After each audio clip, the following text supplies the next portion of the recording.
नमस्कार दोस्तों। देखिए, मैं पुष्पा कंवर एक बार फिर से आपका स्वागत करती हूँ राजस्थानी भाषा एवं साहित्य के भाग 2 में। अगर आपने भाग 1 नहीं देखा है तो आप प्लीज़ उस भाग 1 को देखिए, क्योंकि जब तक आप राजस्थानी भाषा एवं साहित्य का पहला भाग नहीं देखेंगे, आपको दूसरा भाग समझ में नहीं आएगा। तो आपको अगर पूरी अच्छी तरह से इसको देखना है, समझना है और अपने पेपर में अच्छे मार्क्स लाने हैं इस टॉपिक से जुड़े हुए प्रश्नों के अंदर, तो आपको ये देखना ही पड़ेगा, आपको भाग 1 ज़रूर देखना है। तो चलिए ज़्यादा टाइम वेस्ट न करके शुरू करते हैं भाग 2। जैसा कि हम इतिहास के बारे में पढ़ चुके हैं राजस्थान का आधुनिक काल तक, इसके बाद में जो राजस्थान गद्य की जो विशिष्ट शैलियाँ हैं वो पढ़ेंगे हम। और आप देखिए, इस वीडियो को देखते समय इसको ज़ूम करके देखिए, फिर आपको एकदम सही तरीके से दिखाई देगा। तो चलिए शुरू करते हैं। ख्यात। अब ख्यात किसे कहते हैं? ख्यात देशी राज्यों के राजाओं ने अपने सम्मान, सफलताओं और विशेष कार्यों आदि के विवरण के रूप में अपना इतिहास लिखकर संचित किया। तो मतलब जो राजा थे ना, उन्होंने क्या किया, अपना जो इतिहास था, अपनी जो परिस्थिति थी, उसको एक ग्रंथ में लिखवाया जिसको ख्यात कहा गया। जैसे दयालदास श्री ख्यात बीकानेर के राव बीकानेरी से लेकर, मतलब जो बीकानेर के राव हैं बीकाजी, उनसे लेकर और महाराज अनूप सिंह तक का इसमें इतिहास संचित है। कौन सी में? दयालदास श्री ख्यात में। मोहम्मद नैसरी ख्यात, ये क्या है? एक परंपरा की विशिष्ट रचना है। किसकी? ख्यात की। अब देखिए आगे है वचनिका। तो वचनिका संस्कृत के वचन शब्द से बना वचनिका शब्द है। ये क्या है? संस्कृत का जो वचन शब्द है उससे वचनिका बना है। ये काव्य विधा है के रूप में साहित्य में प्रचलित हुआ है। वचनिका एक ऐसी तुक्कांत गद्य पद्य है। तुक्कांत मतलब जब अंत होता है ना, तो अंत की जो लाइन होती है उसका और जो दूसरी लाइन होती है, दोनों का वर्ड सेम होता है, साउंड एक आती है, स्वर एक आता है, जिसमें अनुप्रास मिलता है, यद्यपि इसके अपवाद भी मिलते हैं। राजस्थान भाषा की दो अत्यंत प्रसिद्ध वचनिकाएं शिवदास गार्डनकृत अचलदास खिचरी वचनिका और खिड़िया जग्गारी राठौड़ रतन सिंह महेशदासरी वचनिका, ये दो वचनिकाएं हैं जो प्रसिद्ध हैं। अब आगे है दुवावेद। दुवावेद कलात्मक गद्य का एक अन्य रूप है जो वचनिका काव्य रूप की तरह ही है। वचनिका राजस्थानी में लिखी होती है, किंतु दुआवेद उर्दू में। अब देखिए कितनी इंपॉर्टेंट बात है कि वचनिका तो क्या राजस्थानी में होती है, लेकिन जो दुआवेद है वो उर्दू में होती है। इसमें कथा के नायक का गुणगान, राज्य वैभव, युद्ध, आखेट, नक्शिक आदि का तुक्कांत और प्रभाव युक्त होता है। अखमाल अखमाल देवड़ारी दुआवेद, महाराणा रतन जवान सिंह री दुआवेद, राजा जय सिंह री दुआवेद, ये प्रमुख है। अब वात। वात क्या होता है? वात का मतलब होता है, मुख्य रूप से वात का मतलब होता है कहना। कहना मतलब कहानी कहना।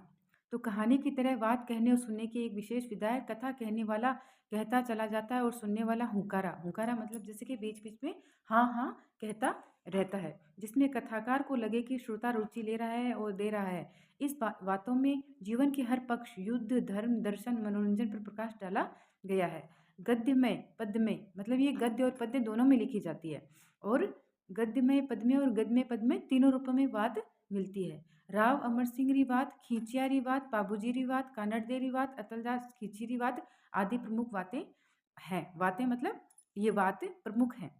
आगे है झमाल। ये झमाल क्या चीज़ है? झमाल राजस्थानी काव्य का मात्रिक छंद है। तो झमाल क्या? एक मात्रिक छंद है। इसमें पहले पूरा दोहा, फिर पांचवें चरण में दोहे के अंतिम चरण को दोहराया जाता है। मतलब पहले पूरा दोहा बोला जाता है और फिर पांचवा जब दोहा बोला जाता है तो उसमें दोहे का जो अंतिम चरण होता है उसको बोला जाता है। राव इंद्र सिंह री झमाल। तो राव इंद्र सिंह की झमाल सबसे प्रमुख है। अब है झूलना। झूलना राजस्थानी काव्य का मात्रिक छंद है। इसमें 24 अक्षर के वर्णिक छंद के अंत में यगण होता है। तो कितने अक्षर होते हैं? 24। अमर सिंह राठौड़ा झूलना, राजा गज सिंह रा झूलना, राव सुल्तान देवड़ेरा झूलना आदि इसकी प्रमुख रचनाएं हैं। अब है पर्ची। अब देखिए पर्ची क्या होती है? पर्ची जो राजस्थानी भाषा में संत महात्मा होते हैं उनके जो जीवन होते हैं उससे संबंधित जो पद्यबद्ध रचना होती है उसे पर्ची कहा जाता है। संत नामदेवरी पर्ची, कबीररी पर्ची, संत रैदासरी पर्ची, संत पिपारी पर्ची, संत दादूरी पर्ची, मीराबाईरी पर्ची आदि प्रमुख हैं। आगे प्रकाश, जैसे पाबू प्रकाश वगैरह ना, उस प्रकार से। तो किसी वंश अथवा किसी विशेष की उपलब्धियों या विशेष पर प्रकाश डालने की कृतियों को प्रकाश कहा जाता है। मतलब किसी के बारे में अगर हमें अच्छा वर्णन करना हो, किसी की प्रसिद्धियों का वर्णन करना हो, तो हम प्रकाश की रचना करते हैं। किशोरदास का राज प्रकाश, आसिया मानसिक का महायश प्रकाश, कविया कर्णिदान का सूरज प्रकाश आदि प्रमुख हैं। अब देखिए ये नया शब्द है मर्ष्या। राजा जब किसी राजा या किसी प्रसिद्ध व्यक्ति की मृत्यु होती थी तो उसके ऊपर क्या है, एक शोक कथा लिखी जाती थी, मतलब शोक काव्य लिखा जाता था जिसको कहा जाता था मरशा। तो राणी जगपत्रा मरशा, जो महाराणा जगत सिंह की मृत्यु हुई थी तब राणी जगपत्रा मरशा लिखा गया था। ये सबसे प्रमुख मरशा है, सबसे प्रसिद्ध मरशा भी हम इसको बोल सकते हैं, राणी जगपत्रा मरशा। आगे है रासो। मोतीलाल मेनारिया के अनुसार जिस काव्य ग्रंथ में किसी राजा की कीर्ति, विजय, युद्ध, वीरता आदि का वर्णन हो उसे क्या कहा जाता है, रासो। तो सबसे जो महान रासो ग्रंथ है वो है चंद्रवरदाय का पृथ्वीराज रासो, नरपति नाल का बिसलदेव रासो, गिरधर आशिया का सगत रासो, दलपत विजय का कुमार रासो, कुंभकर्ण का रतन रासो, कुंभकर्ण का रतन रासो, और है जोधराज का हमीर रासो प्रमुख। अब है रूपक।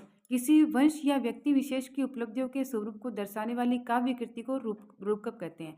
और कौन कौन सी है, गजगुण रूपक, रूपक गोगा देजीरो, राज रूपक, ये आदि प्रमुख रूपक है। विगत, विगत से किसी विशेष का विस्तृत विवरण प्राप्त होता है, मतलब एक ऐसी रचना जिसमें किसी व्यक्ति विशेष या किसी स्थान विशेष का विशेष विवरण प्राप्त हो उसे कहते हैं विगत। तो इसमें क्या है, मुहणोत नैन्सी की मारवाड़ पगनारी विगत, प्रत्येक प्रश्न की आबादी, रेख, भूमि, किस्म, फसलों का हाल, सिंचाई के साधन आदि का प्रमुख वर्णन किया जाए। अब ये पूछ लिया जाए कि मारवाड़ पगना की विगत में क्या बताएगा, तो आप बता सकते हैं कि आबादी, रेख, भूमि, किस्म, फसलों का हाल, सिंचाई के बारे में बताया गया है। आगे है वेली। तो वेली, वेली ग्रंथ क्या है, छंद लिखे होते हैं, वेली ग्रंथ छंद में लिखे होते हैं। इसके विविध विषय रहे हैं जो धार्मिक ऐतिहासिक होते हैं। इसमें दईदास जेतावलरी वेली, रतन किवावतरी वेली, राव रतनरी वेली प्रमुख वेली हैं। तो वेली की जो परंपरा शुरू हुई थी वो वेली कृष्ण रुक्मिणी से शुरू हुई थी, जो पृथ्वीराज राठौड़ ने लिखी है। आगे है साखी। साखी शब्द क्या है, साक्षी शब्द से बना है। साक्षी मतलब ये इस चीज़ का साक्षी है, वो कहते हैं ना गवाह। साक्षी परक रचनाओं में संत कवियों ने अपने द्वारा अनुभव किए गए ज्ञान का वर्णन किया है। साखियों से छोटा छंद का प्रयोग हुआ है। कबीर की साखियाँ प्रसिद्ध हैं। शिलोका, शिलोका साधारण पढ़े लिखे लोग, मतलब जो कम पढ़े लिखे लोग होते हैं, जो साधारण लोग थे, वो जो अपनी रचनाएं लिखते थे वो शिलोका में लिखते थे। और आमजन में प्रसिद्ध है राव अमर सिंह रा सिलोका, अजमाल जीरो सिलोको, राठौड़ कुशल सिंह रो सिलोको, भाटी केसरी सिंह रो सिलोको आदि प्रमुख सिलोके हैं। तो देखिए ये भाग 2 में आज हम इतना ही पढ़ेंगे, और आप इस वीडियो को देखिएगा, और आपको अच्छा लगे तो लाइक शेयर कमेंट ज़रूर कीजिए, और मेरे साथ आप चैनल पे जुड़िए। अगर आप चैनल पे जुड़ेंगे तभी आपको इतनी अच्छी अच्छी जानकारियाँ और मिलेंगी। और आपको वीडियो कैसे लगती हैं आप प्लीज़ कमेंट में बताइए। और देखिए आप लोग पता नहीं क्यों चैनल को सब्सक्राइब नहीं करते, क्यों मेरे साथ जुड़ना नहीं चाहते, जबकि आपको इतनी अच्छी अच्छी जानकारियाँ यहाँ पे मिल रही हैं। तो चैनल को शेयर सब्सक्राइब ज़रूर कीजिए, और चैनल कैसा लगा आपको वो देख बताइए, और इसको जूम करके देखिएगा, आपको बहुत अच्छी तरह से दिखाई देगा। अगर आपने पहला वीडियो नहीं देखा है, पार्ट 1 नहीं देखा है, तो आप प्लीज़ पहला भाग 1 भी देखिए, तभी आपको समझ में आएगा। धन्यवाद।